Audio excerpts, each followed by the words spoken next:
Hi, welcome back to my YouTube channel. If this is your first time hitting this video, thank you so much. If you are a returning subscriber, a returning viewer, thank you so much. My name is Ella, and on this channel I share tips and strategies to enable you land your dream job. At the end of every interview, you get the opportunity to ask the recruiter or hiring manager questions. These questions are very important because they show your enthusiasm and passion for the role that you're applying to.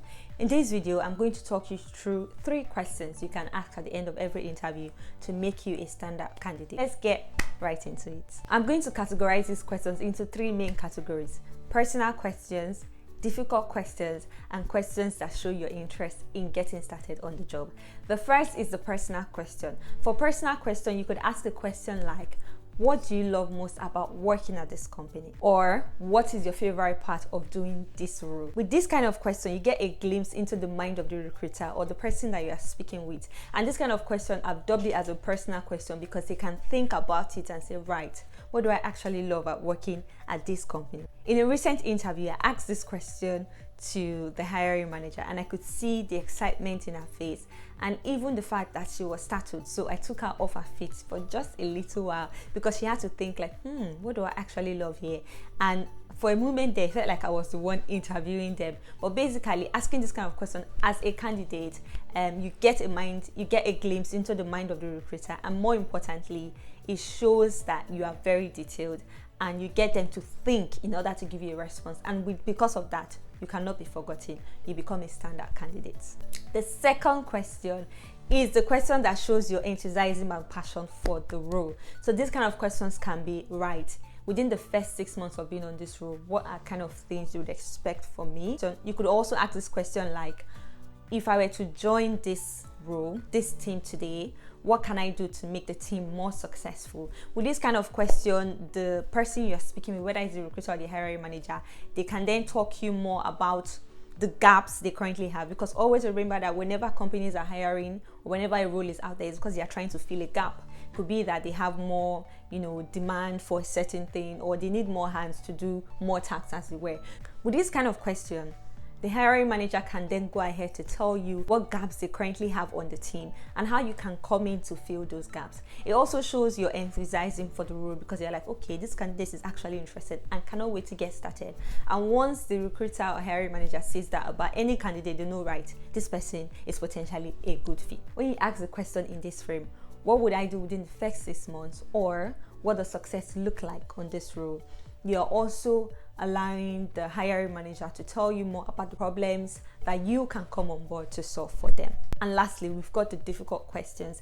Difficult questions can be framed in several ways. I normally recommend asking them at the end of the questions I ask the interviewer. Mind you, when you're given the opportunity to ask questions to your recruiter, don't just ask one question. Try to make it 1, 2, or 3. So with the difficult questions, I recommend asking them as the last part of the questions that you ask the recruiter. So a difficult question can be something like, based on our interaction today, do you have any reservations about progressing me to the next round of the interview? Silence. This is really a difficult question, and how you frame it is really important. There's a way you can frame this question. You come off as not confident of what you have just done in that 30 minutes time space. That's what you're trying to ask. But there's a way you frame it. You come off as trying to identify gap in the mind of the recruiter based on what you have done and how you can fill those gaps, right? So it's really important that you are framing this question correctly. With this type of question, the recruiter is able to tell you what you have done well so far in the interview, and they're also able to share their concerns about you being able to do the role. Because remember, with the recruiter or the hiring manager, especially the recruiter, they want to check your fit for the role. So if you've had the interaction with them and for whatever reason there's been gaps and they think, right, can this person actually do the job? Do they actually have the technological experience, the personality to get in, to fit into this role? When you now ask that kind of question, they can then share what they think their concerns may be, if any, and then you can then go ahead to buttress and say, right, if you think that because I've only used Zendesk, so I don't know how to use Intercom, let me let you know today that I've actually taken a course on how to use Intercom. Basically, you can then address some of the gaps they have in their mind, and who knows, that can help you going forward. And then if on the other side you are so good, the recruiter can then tell you, my recent experience, the recruiter just said to me, all right, Ella, I don't have any objection whatsoever regarding progressing you to the next round of this interview. And then he went on to share next steps, and that's what this question does for you. If you are lucky, not lucky per se, but if you're a good candidate, when you ask this question, you don't only get a yes I don't have any reservation, I'm going to progress you to the next round. You also get follow-up, tips on what the next round would be like, right? So it's really important that you're asking this question.